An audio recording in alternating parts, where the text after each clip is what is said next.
hamba awwalu ma yuhasabu bihil abdu yaumal qiyamah as-shalah. Pertama yang dihisab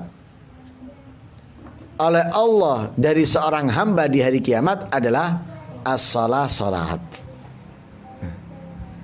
Lah salat ini secara global ada dua macam. Ada salat fardu, ada salat sunnah. Salat fardu pun dibagi dua. Ada fardu ainin, ada fardu kifayah. Fardu ainin seperti salat 5 waktu. Zuhur, asar, maghrib, isya dan subuh. Ini fardu ainin. Setiap orang muslim yang balik, berakal, sehat, mampu dan mendapatkan kabar atas kewajiban sholat 5 waktu, maka wajib baginya menjalankan sholat. Karena ada syarat sah, ada syarat wajib sholat. Syarat wajib itu beda dengan syarat sah. Nah, syarat wajibnya sholat diantaranya yang beda dengan syarat sah harus apa? Bulughud dakwah. Orang yang mendapatkan kabar, orang yang mengetahui kewajiban sholat 5 waktu. Kalau dia tidak mengetahui, sekalipun beragama Islam tapi nggak tahu kalau ada kewajiban sholat 5 waktu, atau ada tahu dia kalau ada sholat 5 waktu tapi nggak tahu kalau itu hukumnya wajib, nggak wajib bagi dia sholat. Kenapa? Dia nggak tahu. Nah ini biasanya orang yang tinggal di pedalaman, yang nggak ada TV, nggak ada radio, nggak ada ustadz, nggak ada ulama, maka mereka sampai nggak mengetahui kalau wajib sholat 5 waktu dalam satu hari satu malam. Nggak tahu mereka, karena nggak ada yang mengajari, nggak ada yang memberitahu. Nggak wajib. Lu apakah berdosa? Nggak berdosa. Lu bertahun-tahun dia meninggalkan, nggak berdosa. Apakah wajib qadha? Nggak wajib qadha. Beda dengan orang yang tahu tapi dia meninggalkan, nggak sama. Orang yang tahu tapi meninggalkan, ketika dia bertobat wajib mengqadha'i sholatnya. Sebanyak apapun ia tinggalkan wajib diqadha'i. Mau 1 tahun, mau 2 tahun dia tinggalkan wajib diqadha'i. 5 tahun, 10 tahun wajib diqadha'i. Kenapa? Dia tahu adanya kewajiban sholat 5 waktu dalam satu hari satu malam. Maka ketika dia meninggalkan wajib mengqadha'i sholat yang ia tinggalkan. Itu syarat wajib. Fardu ainin wajib itu. Zuhur, asar, maghrib, isya dan subuh. Nah, total rokaatnya itu 17 rokaat. Zuhur, asar, isya 4 kali 3 12. Tambah maghrib 3 15. Tambah subuh 2 17 rokaat. Itu wajib fardu ainin, wajib per orang menjalankan. Ada yang fardu kifayah, seperti sholat jenazah. Fardu kifayah hukumnya. Lah apa bedanya dengan fardu ain? Kalau fardu ain wajib setiap orang melakukannya. Tapi kalau fardu kifayah cukup satu terangkat kewajiban dari yang lainnya. Sekalipun yang lainnya tidak ada yang menjalankan, nggak berdosa. Yang penting ada, walaupun satu orang yang menjalankannya, terangkat kewajiban dari yang lainnya. Itu namanya fardu kifayah. Ada sholat sunnah. Lah sholat sunnah ini ada 3 macam. Ada 3 macam. Sholat sunnah yang memiliki waktu, seperti Qabliyah dan Ba'diyah, duha dan witir. Ini sholat sunnah yang memiliki waktu. Ada sholat sunnah yang memiliki sebab, bukan waktu tapi sebab, seperti gerhana. matahari atau bulan.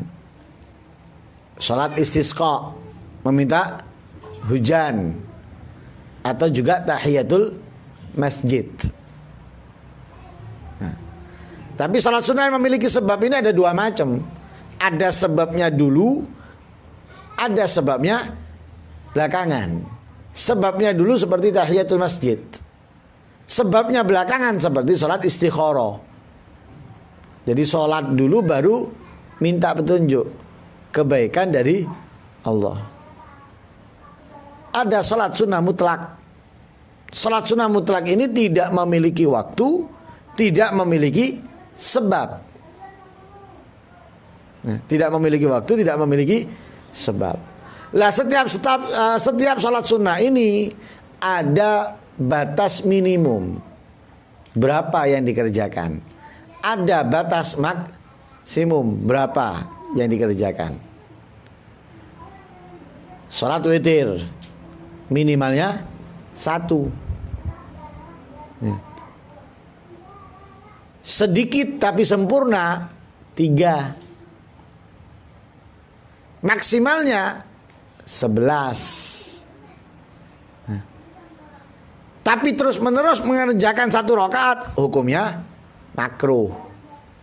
Setiap hari 1 rakaat tok makruh. Salat duha minimalnya 2 rakaat. Maksimalnya ada perbedaan pendapat. Ada yang ngomong 8, ada yang ngomong 12. Ya. Jadi ada yang ngomong 8, ada yang ngomong 12 maksimalnya. Tapi paling afdolnya dilakukan 8 rakaat. Ini sepakat antara Imam Ibnu Hajar dan Imam Romli. Ya. Beda ya. Ada yang 1, ada yang 2. Salat sunnah mutlak minimal 2. Minimal 2. Lah salat sunnah ini ada yang dikerjakan setiap hari seperti duha, witir, rawatib, qobliyah atau ba'diyah. Ada yang dikerjakan tahunan sekali. Nah, seperti hari raya Idul Fitri atau Idul Adha. Juga seperti salatut tarawih. Ya, ini tahunan. Paham ya? Tahunan. Lah masing-masing daripada salat itu ada keistimewaan secara global. Semua salat itu memiliki keistimewaan. Ada dari setiap salat itu memiliki keistimewaan yang khusus. Contoh, salat secara keseluruhan itu memiliki keistimewaan siapa yang sholat. Siapa yang sholat ketika dia ruku atau sujud, ini berjatuhan dosa-dosanya. Ya. Digambarkan seperti orang yang apa? Menaruh sesuatu di pundaknya.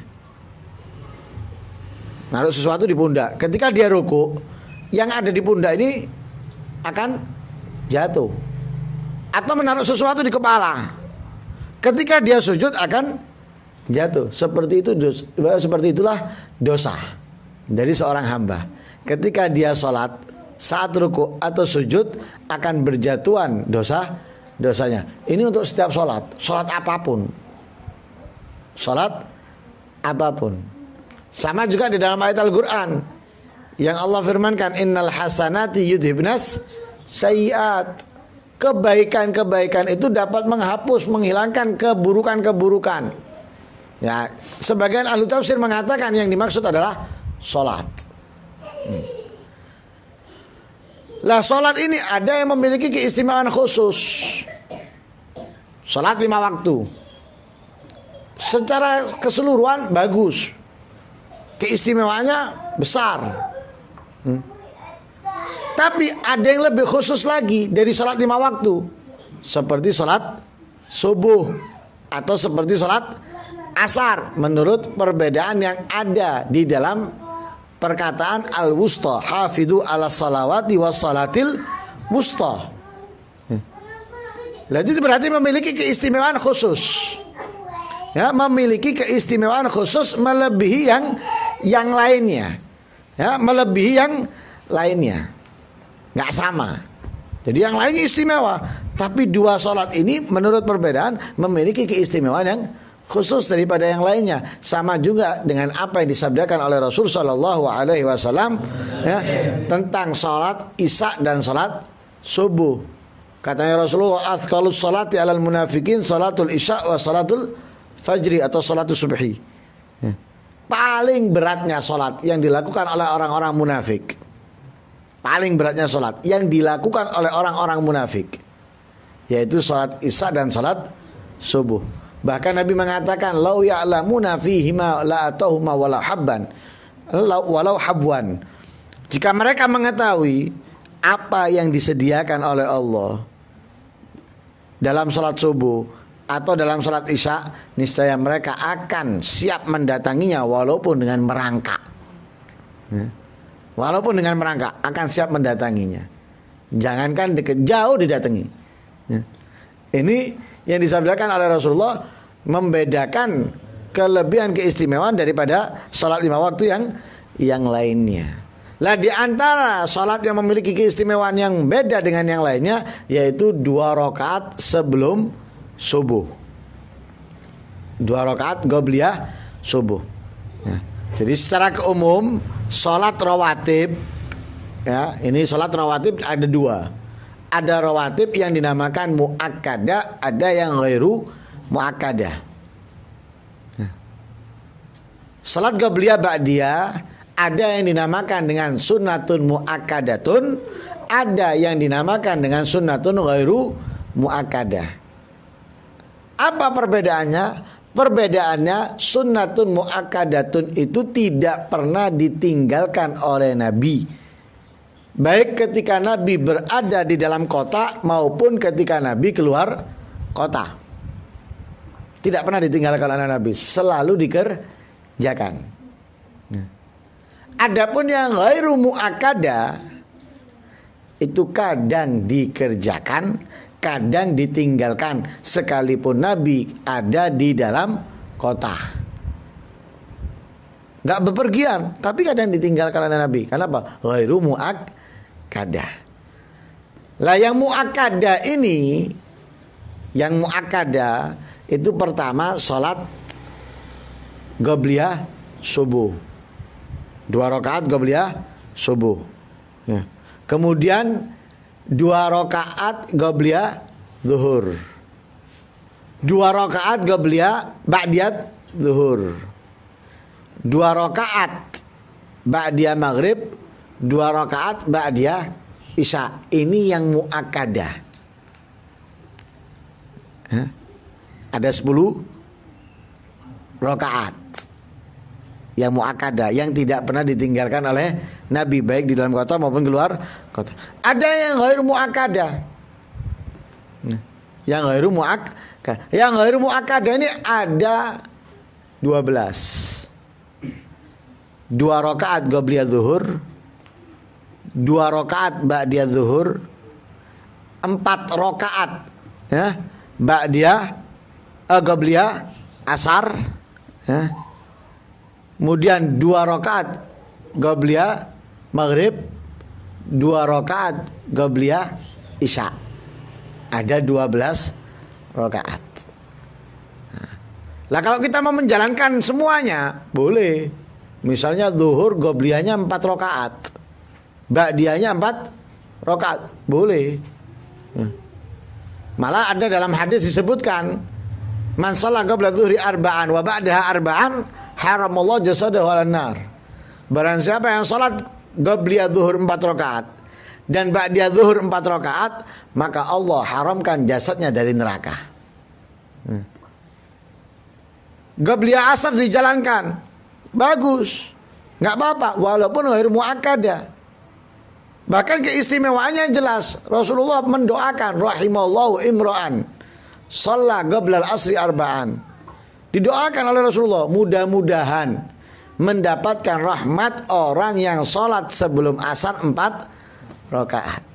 Loh, ada keistimewaan walaupun yang ghairu muakkadah. Di antaranya yang istimewa yaitu sholat qobliyah subuh. Dikatakan oleh Rasulullah di dalam hadis yang kita baca, rakaatal fajri khairun minad dunya wa ma fiha. 2 rakaat qobliyah subuh itu lebih baik daripada dunia dan seisinya. Lebih baik. Bukan sama baiknya, lebih baik. Bukan harta yang sedikit, tapi dunia dan seisinya. Bayangkan dunia dan seisinya. Ini kalau kita lihat orang yang terkaya pun tidak memiliki dunia dan seisinya dia. Terbatas, paling berapa dia miliki daripada yang lainnya. Tapi ini orang yang melaksanakan sholat sunnah qobliyah subuh 2 rakaat, yang dia dapatkan ini lebih baik daripada dunia dan seisinya. Jadi keistimewaannya sangat besar ini. Keistimewaannya bukan sedikit, tapi banyak. Bukan sekedar banyak, tapi sangat banyak. Makanya sampai dikatakan oleh Sayyidina Aisyah yang diriwayatkan dari An Ibn Juraid, An Atha, An Ubaid bin Umar, An Aisyah radhiyallahu anha qalat.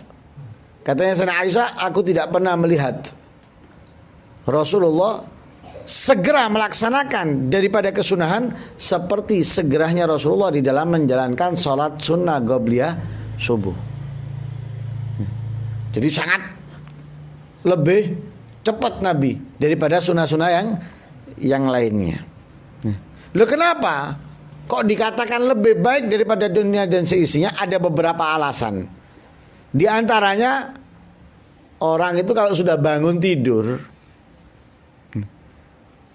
cepet-cepetan untuk urusan apa? Dunianya.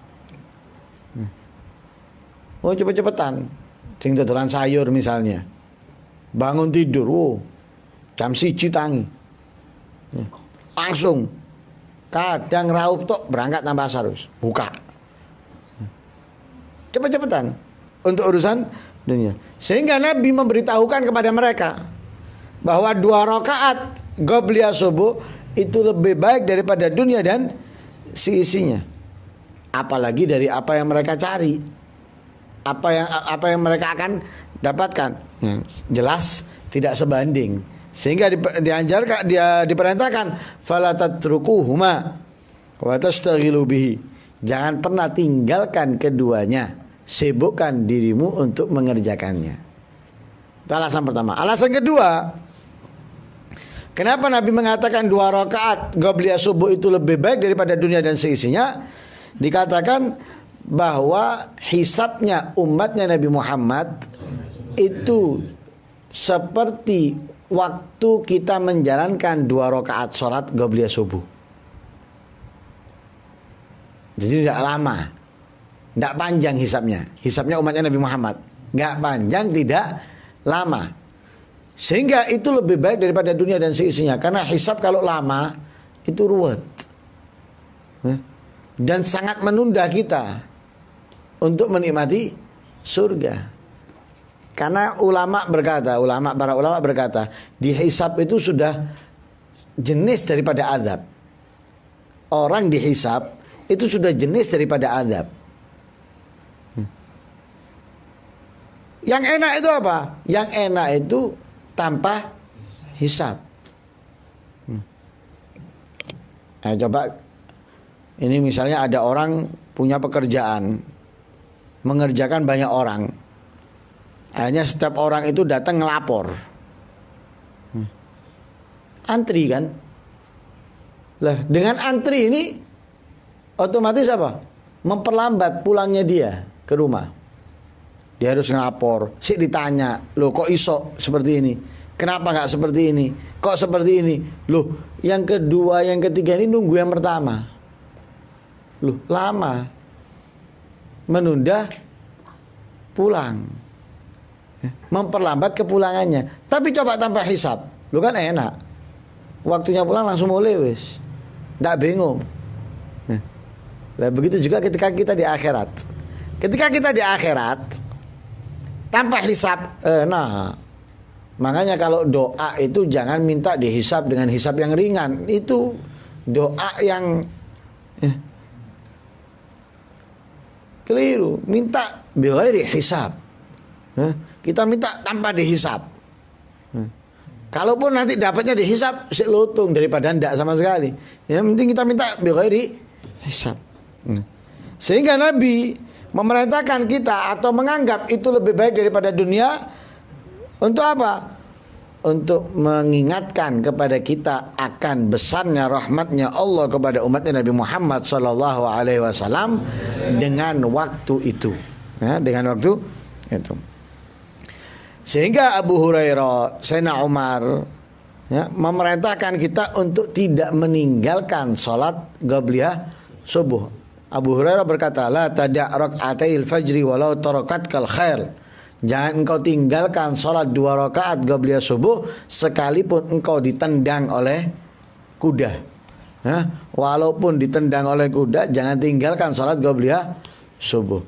Bahkan Sayyidina Umar menganggap salat qabliyah subuh ini huma ahab ilayya min humurin na'am. Lebih aku cintai daripada kendaraan yang sangat istimewa, yang sangat mahal. Nah, begitu juga diriwayatkan oleh Imam Baihaqi, la yuhafid ala rak'atil fajri illa awwab. Orang yang selalu menjaga, berusaha tidak meninggalkan 2 rakaat qabliyah subuh, itu adalah orang yang awwab, orang yang selalu ingin kembali kepada Allah Subhanahu wa taala. Lah salat qabliyah subuh ini dianjurkan untuk ringan. Dianjurkan untuk ringan. Tidak panjang-panjang. Nggak sama dengan sholat subuh. Kalau sholat subuh dianjurkan yang panjang, tapi sholat qabliyah subuh ini dianjurkan yang ringan. Sehingga dianjurkan membaca apa? 2 surat. Qul ya ayyuhal kafirun dan qul huwallahu ahad. Jadi rakaat pertama qul ya ayyuhal kafirun setelah Fatihah, rakaat kedua qul huwallahu ahad setelah Fatihah. Ada riwayat yang menganjurkan kita untuk membaca 1 ayat di surat Al-Baqarah, yaitu Qulu amanna billahi wa ma unzila ilaina wa ma unzila ila Ibrahim wa Ismaila wa Ishaq wa Yaqub wal asbati wa ma utiya Musa wa Isa wan nabi wa ma utiya nabiyuna min rabbihim la nufarriqu baina ahadin minhum wa nahnu lahu muslimun. Itu rakaat pertama. Rakaat kedua 1 ayat dari surat Al-Imran. Qul ya ahlal kitabi ta'alau ila kalimatin sawa'in bainana wa bainakum alla na'budu illallaha wa la nusyrika bi syai'an wa la yattakhidha ba'duna ba'dhan arbaba min dunillah fa in tawallaw faqulu syhadu bi anna muslimun. Jadi 1 ayat dari surat Al-Baqarah yang diawali dengan qulu amanna billahi wa ma unzila ilaina wa ma unzila ila Ibrahim wa Ismail wa Ishaq, dan 1 ayat dari surat Al-Imran yaitu qul ya ahlal kitabi ta'alau ila kalimatin sawa'in bainana wa bainakum alla na'budu illallaha wa la nusyrika bihi ba'duna wa la nusyrika bi syai'an wa la yattakhidha ba'duna ba'dhan arbaba min dunillah sampai akhir. Ada lagi yang menganjurkan membaca Alam Nasra dan Alam Taro. Jadi rakaat pertama setelah Fatihah Alam Nasrah, rakaat kedua setelah Al-Fatihah Alam Taro. Dikatakan barang siapa yang merutini membaca 2 surat tersebut, yaitu Alam Nasrah dan Alam Taro di qabliyah subuh, zalat anu alilatul bawasir. Jadi yang punya ambeien akan hilang penyakit ambeyennya, bawasirnya. Ada yang mengatakan bukan hilang penyakit bawasir atau ambeien, tapi la yara syarran dzalikal yaum, tidak melihat keburukan di hari itu. Di orang yang membaca Alam Nasrah dan Alam Taro di 2 rakaat qabliyah subuh tidak akan melihat keburukan untuknya di hari itu. Kenapa kok bisa seperti itu? Karena dikatakan man shallahuma bi alam wa alam lam yusibu fi dzalikal yaum alam. Siapa yang membaca di 2 rakaat qabliyah subuh Alam Nasrah dan Alam Taro dia tidak akan mendapatkan di hari itu alamun kesedihan atau kesusahan. Sehingga Imamul Ghazali berkata di dalam kitab Wasailul Hajat, ya, beliau mendapatkan cerita bukan dari satu orang soleh, tapi banyak orang yang soleh. Ya, dikatakan man qara'a fi raq'atil fajr alam nashrah wa alam tara qasurat anhu yadu kulli aduwin wa lam yaj'alhum alaihi sabila. Barang siapa yang membaca di 2 rakaat qabliyah subuh alam nashrah dan alam tara, ini musuh tidak dapat membahayakannya. Jadi setiap musuh tidak akan mendapatkan tidak bisa membahayakannya, dan tidak ada peluang untuk membahayakan dia. Jadi tidak ada peluang untuk membahayakan tidak bisa, dan tidak memiliki kesempatan atau peluang untuk membahayakannya. Ini 2 rakaat sebelum subuh. Jadi lebih baik daripada dunia dan seisinya. Lah setelah salat sunnah qabliyah subuh, ya, setelah salat sunnah qabliyah subuh itu disunahkan kita berbaring dengan lempeng kanan membaca Allahumma rabba Jibril wa Israfil, Allahumma rabba Jibril wa Mikail wa Israfil wa Izrail, ya, ajirna minan nar 3 kali, atau a'udzubika minan nar 3 kali. Itu setelah salat qabliyah subuh atau sunatal fajar, ya. Nah, ini keistimewaannya. Makanya rugi, ya, kalau kita bisa mengerjakan, bisa melakukan, tapi tidak kita tinggalkan, tidak kita amalkan. Ya, mudah-mudahan yang sedikit, ya, dari apa yang diajarkan oleh Rasul Shallallahu Alaihi Wasallam kepada kita dapat kita lakukan dalam kehidupan kita, sehingga kita bisa mendapatkan banyak keistimewaan di sisi Allah Subhanahu Wa Taala dan mendapatkan ridha dan rahmatnya. Amin Allahumma amin. Wa sallallahu alaihi wasallam Muhammadin nabiyil ummi wa alihi wasallam walhamdulillahi rabbil alamin.